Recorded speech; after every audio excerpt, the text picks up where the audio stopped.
Hello everyone, and welcome to Farmer Joe Homesteading. Today we are going to be talking about our goat herd and our plans for the 2023 breeding season.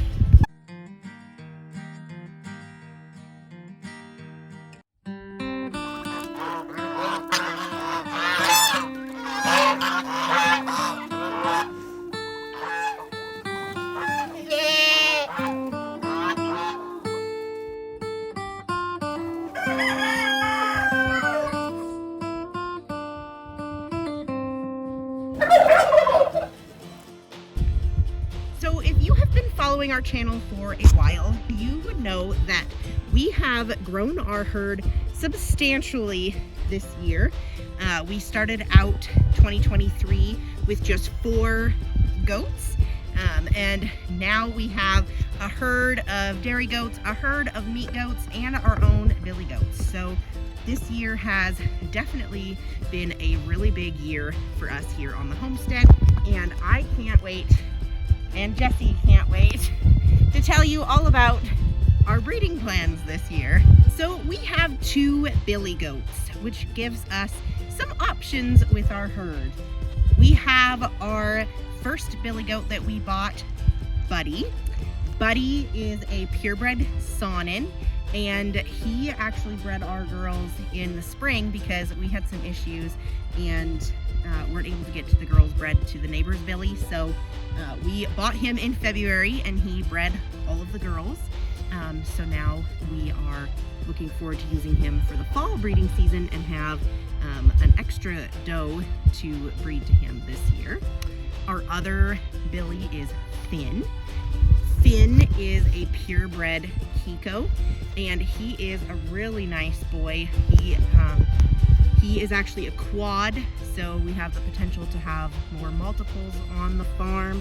And then he is also polled, which means that 50% of his offspring will also be polled, which is a little bit less work for us when it comes to dehorning our babies every spring.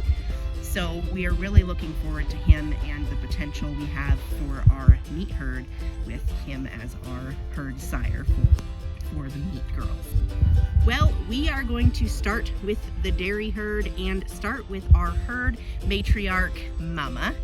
Now, Big Mama had triplets last spring and hasn't kidded since. She had a miscarriage in April this year, so we are planning on breeding her on her first heat of the fall. Her first heat is always her strongest, so we know that we have a good chance of her rebreeding if we breed her on that heat. So we are hoping to get her bred as soon as she comes into heat this year, so we are just waiting patiently for that to happen. So Big Mama will be first, and Big Mama will be bred to our boy Buddy for some purebred Saanen kids. So we're really excited about that and really looking forward to their pairing. Next, we have Big Mama's daughters, Luna and Star. Now, Luna actually just kidded here the end of August, so I was nervous that she wouldn't be coming back into heat, but from the research that I have done, she should actually come back into heat really soon. They say between 6 to 8 weeks, which is actually right when I was planning on breeding them anyways. So Luna will also be getting bred to Buddy. She has been a really good milk goat. She's on her 2nd freshening right now, and so I am looking forward to pairing her with him again because her little buckling we got off her this year was actually from that pairing as well. And so we're looking forward to that, and we are crossing our fingers for a doeling from our Miss Luna and Buddy. Next up in our dairy herd is Star. Now, Star is Luna's twin sister and a daughter of Big Mama. But I really don't like Star's bag. I didn't like it in the first freshening, and I'm not loving how it's developed in the 2nd freshening. So I'm actually going to be breeding her to Finn. I don't think that she has what it takes to have to produce dairy girls for other farms, and so I think that crossing her to Finn would be a good call. Now, Luna and Star are actually both half Nubian, half Saanen, so crossing back to a meat breed they'll actually have pretty good sized kids. So crossing Star to Finn, I know that she's going to have some pretty good sized kids. That doesn't mean that we won't be able to milk her. We'll still be milking Star. It just means that we won't be keeping any offspring from her or selling her offspring as dairy. They will go in with the meat kids. Next up in the dairy herd is our new girl, Aloise. If you happen to miss that, make sure you check out our video on Aloise. She was our rescue goat this summer that we were able to get back into full health, and we plan on breeding her as well. So Miss Aloise will also be paired with Buddy because she is from dairy lines. Now, we don't really know her lines because she was a rescue, but we know that she's definitely Saanen. Because of her coloring. She's completely solid white, and then judging on like the size of her horns and the shape of her face, I'm definitely leaning towards her being more Saanen. So I think crossing her to Buddy will be a really good crossing, and I'm really excited to see how her bag is first freshening because I already like the shape and size of her teats now, and she has never kidded. So that is it for all of our dairy girls. Now we have grown up a meat herd this year, which is our very first meat goats. We got Jessie and Sally in January and have since continued to grow up the herd. We got June in April, then we went and got Everest, and I believe we got Everest in June, and then we just got 3 mature does last weekend to finish off that meat herd. So we have 7 does in our meat herd to breed. With Star in there, that will give us one more. So we'll actually have 8 does to kid meat kids for next year. So we're really looking forward to that, and we're really loving our meat herd. So we'll go in order of age and start with the triplets that we just picked up. We just bought some triplet does that are 2 years old. They just had their second freshening this spring.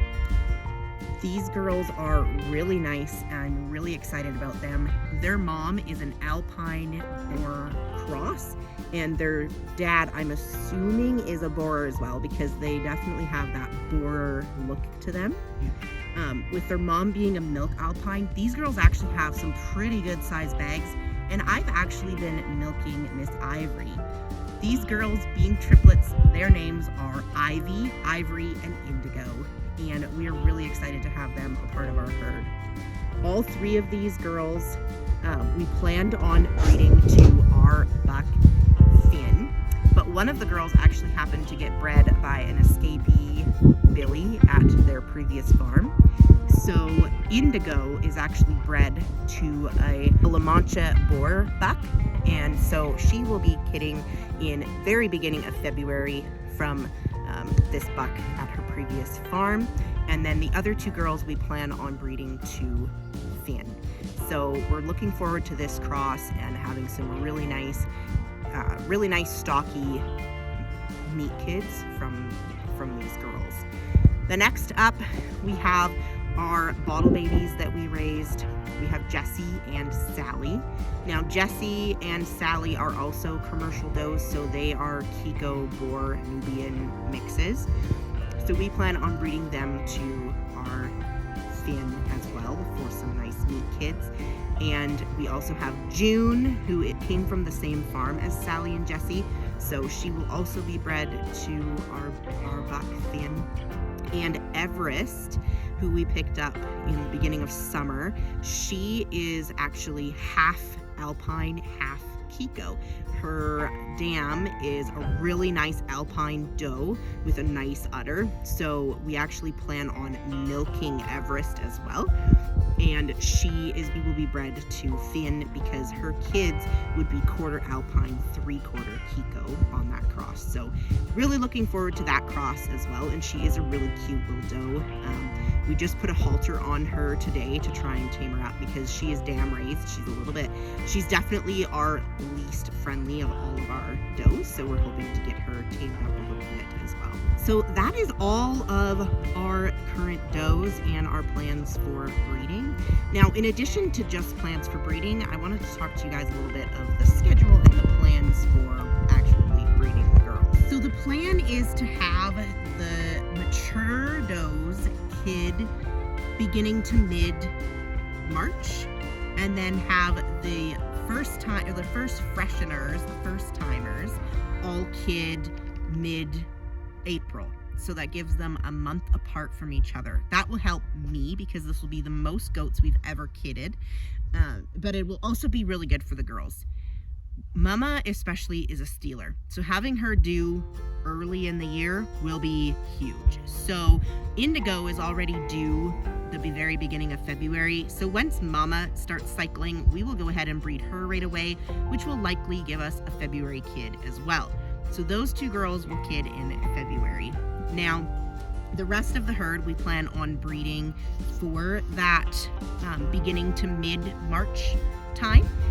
So at that time, we will be breeding the girls and exposing them to the billies. Now, a couple of things that we have learned over the years that I'm excited to try is you can actually do what they call flushing, which is basically just feeding your does really well before and after their cycles to help retain embryos. So we are planning on doing that with all of the girls and have already started. So the girls are getting a really hefty mix right now. They are getting beet pulp, alfalfa pellet, corn, oats, barley, and some black oil sunflower seeds, in addition to some grass hay and pasture. So they're getting fed really well in hopes of them having really good heats and retaining those embryos. We have in our herd Luna, who notoriously has a single. I know one of the girls that we just got, she's had a single in the past as well. And so we want to avoid singles. The reason you want to avoid singles in goat herds is because singles are often really big kids and make for a harder labor and birth for the girls.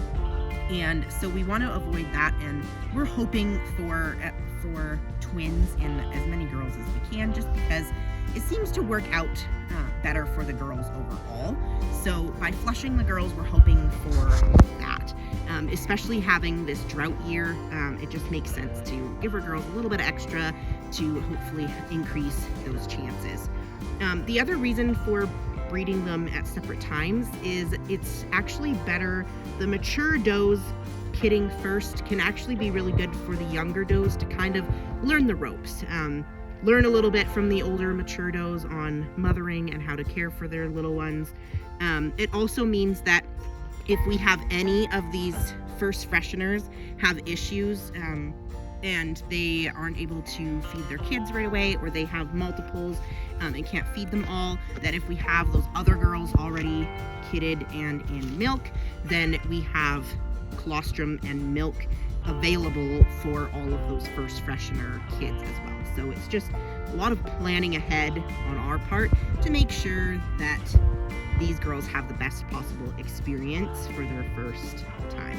So that is currently the plan. So we are planning on hand breeding all of the mature does throughout end of September and beginning of October, and then in November we will go ahead and let the boys out with the girls, and then from about mid-November on, the boys will actually remain in the herd until spring, when the girls start kidding. Then we will go ahead and separate the boys again. So that actually will be a huge benefit to us as well, because if the boys are living with the herd in winter, then that's one place to feed, one electric water system that we need to keep the water fresh and keep the water warm so that the girls have access to water and the boys. So that is the plan right now, is to do it that way. That also means that we will have the billy pen open.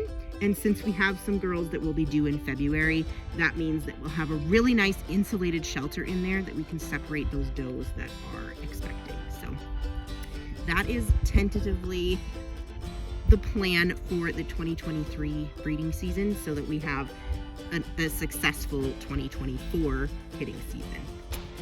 So if you have any questions, make sure you leave them below. We would be happy to answer them. We are really looking forward to this breeding season and all of these goats that we now have acquired this year. So make sure you leave those comments below, and make sure you give us a follow so that you can keep updated on what's going on here and the breeding schedule and all that. And obviously we plan on doing a lot of filming over kidding season for next year. So make sure you hit that subscribe button, and we hope you can join us next time.